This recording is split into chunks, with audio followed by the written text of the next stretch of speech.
Phil, I've been thinking about, how there's really two like macro archetypes in pre-modern, true macro archetypes. And that it's deck synergy versus card combo, right? Like either your deck is like Parallax Tide or Phyrexian Dreadnought or Stasis and it does that thing, right?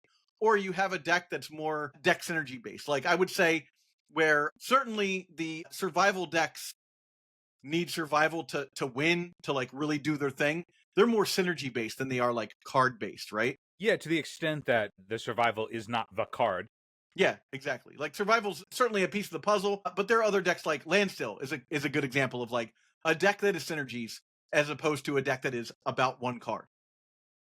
Yes, yeah, I see what you're saying. You're saying like what is the backbone of a deck? Like if you're an oath deck, you're oathing. But I would argue that for the most part, like survival gives you some choices outside of it. But like if you are a survival deck, you're survivaling. Like Yeah, survival is sort of straddling the line on that. That's why I want to yeah, talk. yeah. That's why I kind of like It's straddling on the line. I mentioned a Landstill as opposed to that because I think that is more of a good example. Parfait, I think, is a deck that is more synergy based as well. It depends because like if you are parfaiting with oath, you're an oath deck. Yeah, but you're not like even the parfait decks normally the parfait decks we see are not like they don't need oath to win the game. Whereas like Phyrexian Dreadnought needs Dreadnought to win the game. Sure, yeah.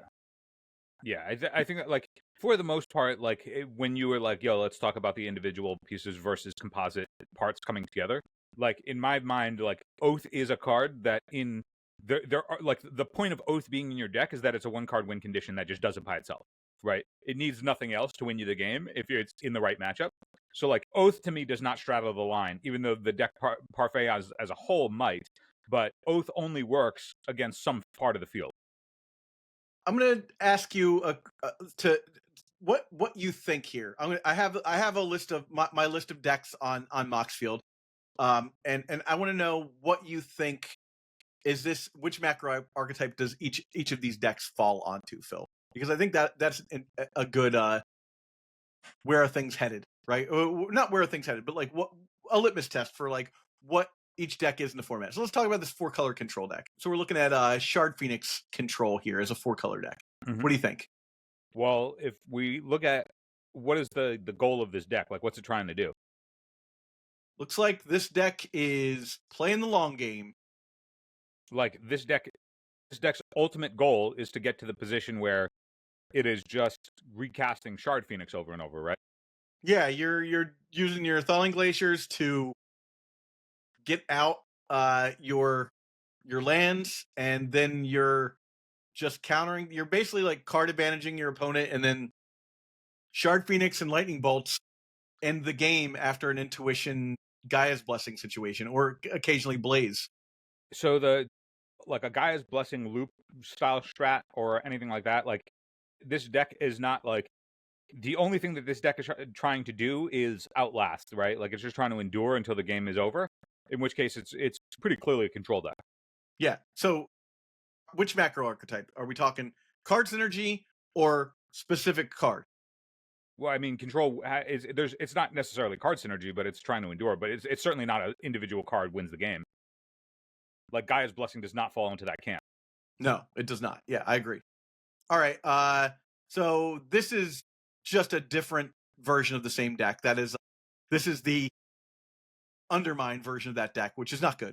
But this is like Jester's Cap, Gaia's Blessing situation. So I would say that's there too. Let's talk about Big Red Phoenix. Big Red Phoenix. The thing is the same thing. Like there isn't. If you were like, okay, if I open a 7, what is the like ideal card to have in hand? You don't know. Like, but I think part of like the delineation that you're talking about is like, if you are a deck that doesn't necessarily know what its ideal 7 is in the blind, then it would fall into the parts the parts category that you're talking about as opposed to the individual combo piece. Agreed. Right? Yeah. So perfect example of that would be obviously Phyrexian Dreadnought. Like it really comes down to like, does this deck have its own plan against everything in the blind or not? And if it does, like if you're a survival deck, you know that you always want survival. There's no strategy you don't want survival against.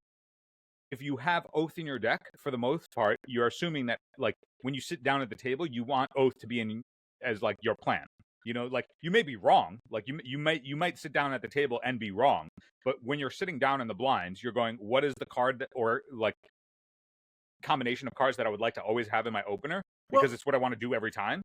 I bring up elves here because I think that is not the way elves feels, and again, it's a deck that straddles the line. You know, but like if you look at if everybody's looking at this image that we're looking at, which is just like all these creatures plus Tanglewire plus Survival of the Fittest, you're saying in every opening hand it's keepable if you have mana plus Survival of the Fittest, right? Like a hand that doesn't have Survival, because you're going to have creatures, right? Like creatures are going to happen. Creatures are going to happen. There's no you like outside of all lands, and like you have 27 things that are not lands in this deck. Like if doing the math, you're always going to have a creature in hand. This, even though it has like a bunch of individual things for Survival of the Fittest, this deck does just strike me as the like individual thing that you're talking about. This deck doesn't do anything if it doesn't have Survival in the same way. Like if it has Survival, it does broken things. Yeah. I mean, always want Survival. It does do broken things without Survival, though. I think that this is more like if we're talking about just Survival decks, I think they lean closer to the like one card strategy, right? Whereas I think this leans closer to the deck synergy side of the Survival. I'm on the side of if it's a Survival deck, it's a one card strategy. Yeah, but so that's why I make this delineation here, because like Full English Breakfast, that's a Survival deck and it leans towards one card strategy. Whereas Survival of the Fittest in a Elves deck, I think I think you're right, but I think it does lean more in the like if we look at those two decks, the spectrum is different, right? Well, all of the cards, like all of like the individual like flex pieces that this deck would make, to make it seem like it's all these disparate pieces that come together to create a greater whole, those pieces are all connected and bound by Survival of the Fittest. Like the things that you're putting into your deck are only there because of like what Survival offers in terms of its access. Like you're not playing Squee if you didn't have Survival. You're not playing Anger if you didn't have Survival. No, I mean, those cards are specifically true, but honestly, having played against the Elf deck a lot and having played with it occasionally online, you don't like need Survival for this deck to work. Sometimes you're just a green weenie deck that's getting value and bouncing your Multani's Acolyte back to your hand with, yes, that's going to be the same with like assuming if you go into your garage and open your toolbox, the tools that are in the toolbox can function as tools for what you want to do with it. You need a hammer, you're going to grab a hammer. You need a wrench, you're going to grab a wrench. But like the actual toolbox itself that you're pulling out from under the cabinet or whatever is Survival. And it would be like if you had to like search your entire garage for each individual thing instead of all and just putting them cleanly into a toolbox, it would take you a lot more time and it would be a lot more difficult. Okay. Finding the right high-end cards for Legacy, Vintage, Premodern, or Old School Magic can be challenging. That's where friends 3-for-1 Trading come in. 3-for-1 Trading is one of Europe's top Magic the Gathering retailers with an incredible selection of premium singles, sealed product, and even full sets, all available with free, fast, and secure worldwide shipping. They add fresh inventory every Wednesday with weekly deals and discounts. So whether you're hunting for that elusive piece of power, a legacy staple, or something spicy for your collection, they've got you covered. First high-end orders over $500 or 500 euros, use the code EDFREE to get free worldwide shipping. Check them out now at the number 3, the number 4, the number 1.gg/ED. That link takes you right to the shop and helps support the channel. Huge thanks to 3-for-1 Trading for supporting the Legacy community. Now back to the show. All right. Well, so how do you feel about a deck like Goblins then? That doesn't have Survival. Yeah, Goblins has like its best plan of Lackey, but Lackey is scales depending on what else is in the hand with it. Survival doesn't care what's in the hand with it. It's whatever you want it to be.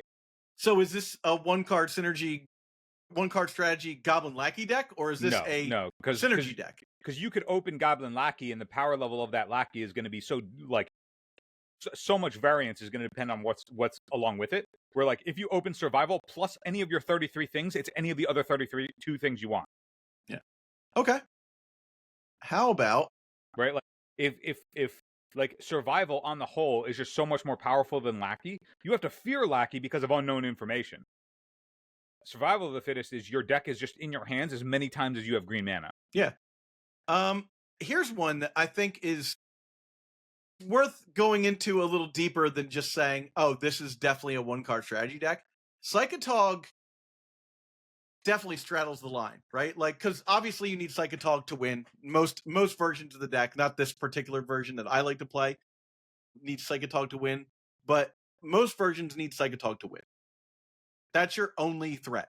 Well, Tog I think toes the line because in your choice of how you build the deck, that's what you make that decision. Yeah. But also, if you're a solo Tog as your only win con, then you have to do things to support the Tog to be able to do that. But in your reanimation package here, it doesn't matter. It's not. yeah.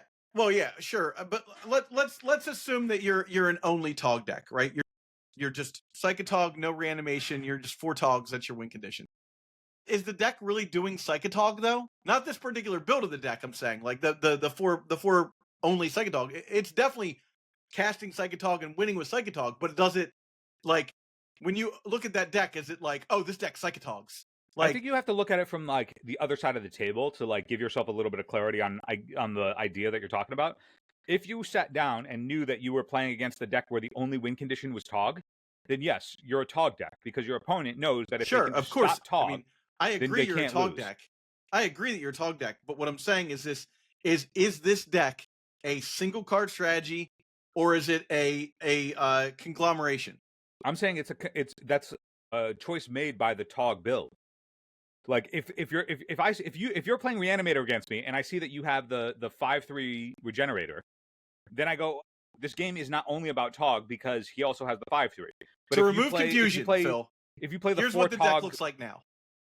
Yeah, if it's known information that your only way to win the game is Tog, then yes, you're Togging, and that's it.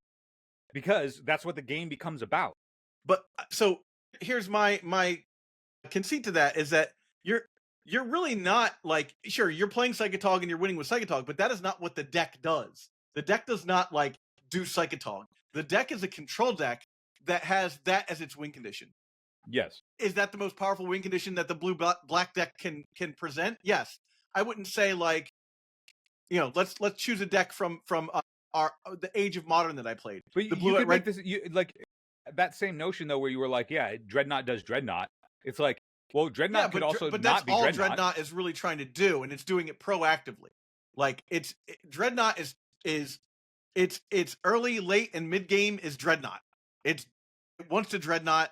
It only wants to Dreadnought, right? Bro, no. Whereas Psychotog is like, I am trying to.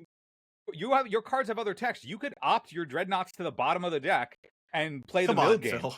You could play a control deck. You could play a control strat. It's like, hey, dude, I know that you have Source to Plowshares. That is the optimal way to play that deck.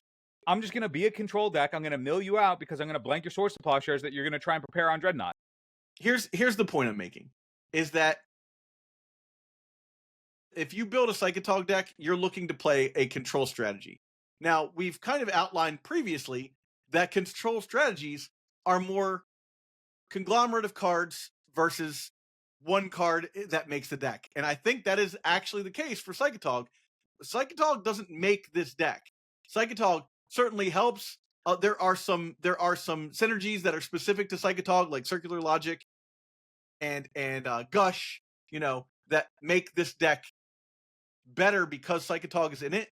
But I think a lot of times, once you get to that point of the game, you could win with a ham sandwich. It's just that this is the best tasting ham sandwich to win with. Dude, you could take everything that is Dreadnought, add some of the black, that way you can cast Tog and just be Turbo Tog, and you could be functionally the deck's trying to do the same thing. Sort of.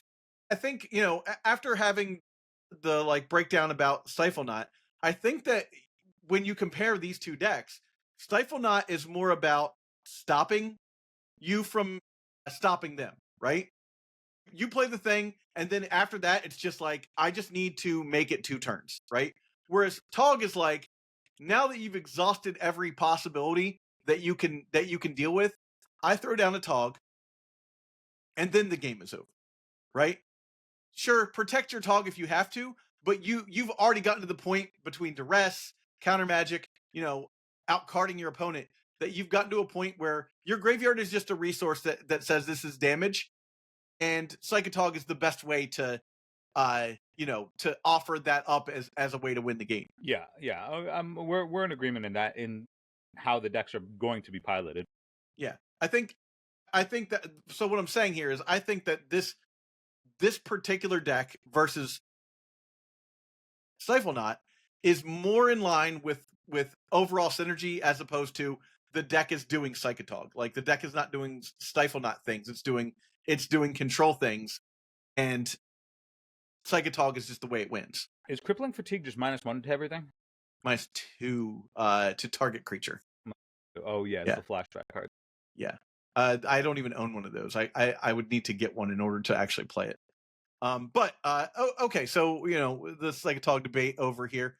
Let's see what else we have here. I mean, Tide, it's pretty obvious that, like, so this is a great chance to kind of make my point on the control thing, because this goes against what I was saying, right?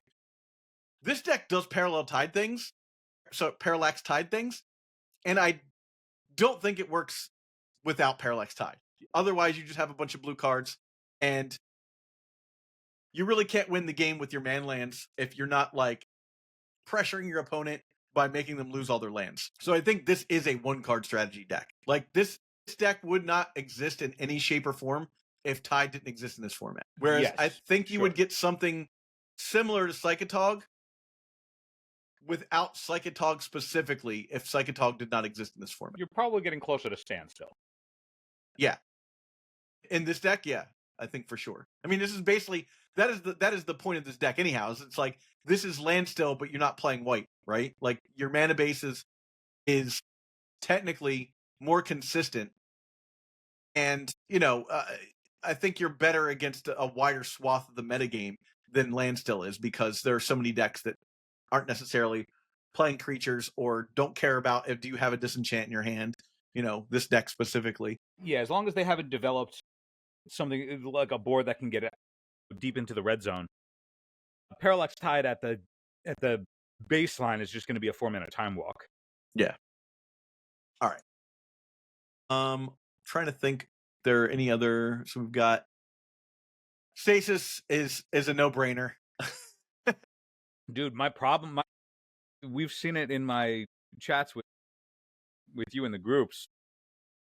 My issue with Stasis is just not being able to reliably find Stasis. It is an issue, but that's an issue with Stifle Knot too. That's not an issue, funnily enough, and that might be, maybe that's the delineation, right? That's not the issue with Tog. You generally don't sit yourself in a corner with Psychotog and be like, man, I could have just won that game had I found a Psychotog eventually. I just couldn't close the door without a Psychotog. Psychotog is like, you end the game because you have like 2 Psychotogs in your hand. It's like, okay, it's time to throw one down. Because the game goes so long. Yeah, it's part of. I think the benefit of this sort of discussion is also to highlight where I think that, like, the softest parts of certain strategies are. Like, when I've played Stasis, I've found Black Vice to be awful. Black Vice is good in some matchups where by itself it's dealing 9 damage because the opponent just can't empty their hand enough. And then I play it where I have the lock, I have Stasis and Black Vice, and my opponents are just like doing things and playing their land drop and staying underneath, or they have ways to get under the 4-card threshold, and Black Vice sucks. There are so many games where I've just had a Black Vice sitting on the table with my opponent not able to take game actions, except they can get underneath the threshold because they can play lands, or they can discard them, or can they do whatever. And dude, Black Vice, I'm not a believer. I have an alternate set of Black Vice, but I'm not a buyer anymore. I think the only thing I can say there is that you're incorrect. I don't have anything else constructive I can tell you besides that this is the best possible win condition you can get for this deck. No, man, Felden's Cane. No. If your opponent isn't scooping because they're locked under Stasis, they're certainly not scooping because you threw down a Felden's Cane. Well, yeah, no, Felden's Cane is just going to make it the actual fact. The inevitability is there, but your opponent is inevitably out of the game once you have bounced Stasis one time and untapped. Yeah, dude, you don't, and that's it. That's right, exactly. And so, like, you just need to prove to your opponent, like, if you're playing Black Vice, your opponent goes, "Oh, I can actually beat you." Like, if I can stay under the Black Vice, I can actually beat this Stasis player. Whereas if you have Felden's Cane, they Play cannot. Morphling. Play Morphling. Dude, you're not playing Morphling. Get out of here with like I'm a Felden's Cane Stasis gamer now. You're a crazy Felden's person. Cane is actually doing what Stasis wants to do, which is just lock the board and not die. Where Black Vice is at odds with it. Like, I guess that Black Vice supposedly does the action with Stasis, but like, this is turning into a Stasis episode, Zach. So I think that Black Vice is bad, and come at me. Here's the issue. Phil. AMA, bro. Black Vice sucks. I'm gonna AMA you. Here's the issue with the Felden's Cane thing versus Black Vice is that in old school, I agree with you. You know why? Because in old school, your deck plays Howling Mine, and it is conceivable in the course of the game to run your opponent out of cards with Howling Mine in a fashion that feels not too slow. Now, I could to get that end, you could play Black Howling Mine in this format too, and make the Black Vice thing happen. Sure, but I think you would rather just play more Black Vices and deal with the things that your opponent is doing, like here is with Curse Totem, that to get under the Black Vice, right? Like Psychotog and Wild Mongrel make them get to a situation where they can't stop the Black Vice. But if you lock them down and then you throw down a Curse Totem, they don't get to play the game. Dude, that's where I'm at. There are too many matchups. Too many matchups where Black Vice doesn't have any text. If you cast Stasis and they fight over Stasis, you could just follow them back and get your more Stasis back in the deck. What does Black Vice do? Black Vice don't do anything. Black Vice is blank unless you're playing against exactly a matchup where Black Vice is good on its own, right? Exactly every matchup where it's not. Does not untap. It's good against like exactly Dreadnought if they don't kill you before the Black Vice does anything, or against like the Drago control decks, but like they're playing a bunch of disenchants and shit, and so now you have to like fight over protecting your Black Vice, which is not what your deck does. You only need one Black Vice. Dude, Black Vice. You don't need several. You don't need to fight over them. I'm gonna call it Sucks Vice from now on. Sucks. All right.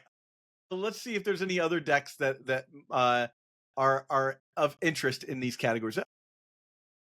Green Stompy, not an interesting deck in my opinion, but it's a deck that I think is definitely a card synergy over one card combo, right? Dude, why is Berserk not in this format? There's no Berserk in this format. Why, are you mad at Bounty of the Hunt? No. I just see Invigorate, and I'm not used to seeing Invigorate without Berserk. Invigorate is +1 damage, my friend. Sometimes you need to get it in. Invigorate is also counter target removal spell. Phil, here's actually kind of an interesting one. Chance Control. Chance Control kind of does it plays Parallax Tide for sure. It plays Chance Encounter. I like it's called Chance Control. It's a combo control deck, sure, but it's combo. It's Splinter Twin. Sure, but you're it's A+B.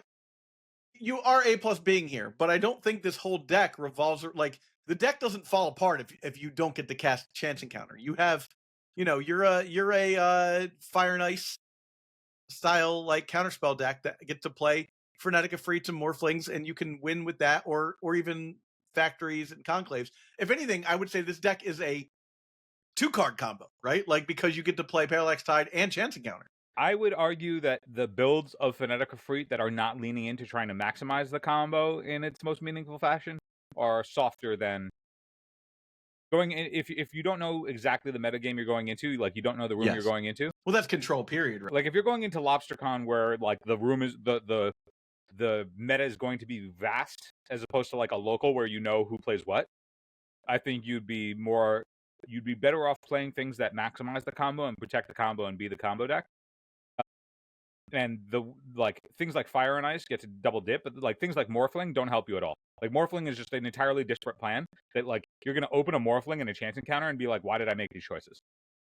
Well, I mean, I think by the virtue that you've never seen Phil or I play this in a real tournament, this is a why did I make these choices kind of deck. But it is interesting that it sits out here on the rim, right? Like you're saying that you would prefer this deck to be the like I'm saying that like deck, right? Things like Morphling in this deck suggest to me that The build does not believe in itself. I think it does. I would agree with you there. I think this But is a build that if we're assuming the position that we're going to play chance encounter, then it's like, okay, well then we have to commit to believe that it does what we think it does. if you believe in this deck over the other 12 decks that I have, If I we're should going to be be playing bad it all the Parallax way. Wave, or we're going to be bad Morphling Control, like we can be bad versions of other things and accept that that's what we're doing. But if like we're accepting the conceit of the bit that is we're going to win with Frenetic Free Chance Encounter, then like we should be trying to maximize Frenetic Free Chance Encounter. Right? Everything that's not getting us closer to Chance Encounter or Frenetic Free is otherwise getting in the way. This is a deck I have to take on a ride sometime, man. I gotta think this through a league on Magic Online just to get people to respect the fact that like they can get it. Also, I need to learn what is it, the control button, so that I can make sure that I don't let my Frenetic Efreet die before I hit flip a coin 1,000 times. Like you're an accumulated knowledge deck. You're a Frenetic Efreet and Chance Encounters, and you never really want to see 2 Chance Encounters. But like if there's like if you need to like stall the board, like if you just need removal to like slow down creatures, then like I'm more in the space of like, yes, Fire on Ice is great, but like I would be closer to Pyrokinesis than I would be to Morphling. Morphling I mean, is I would not... play Lightning Bolt before I played that, and I would Sure, probably.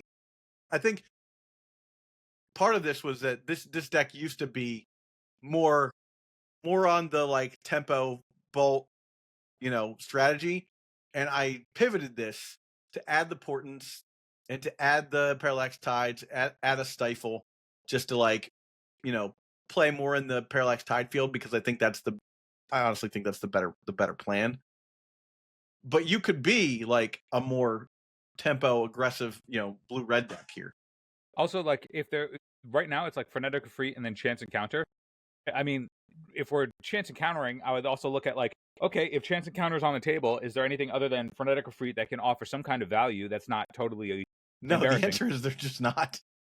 I don't know. I haven't truly done any is deep not. dive. There truly is not. Like there are cards that came out whenever Chance Encounter, the original Chance Encounter. Let's find which version of this. Like Chance Encounter, Odyssey. Chance Encounter is close enough to me of like if you were trying to be whatever version of the control deck. I'm thinking like whatever your control pieces are, you would want them to work somehow with Frenetic Efreet and Chance Encounter to some degree.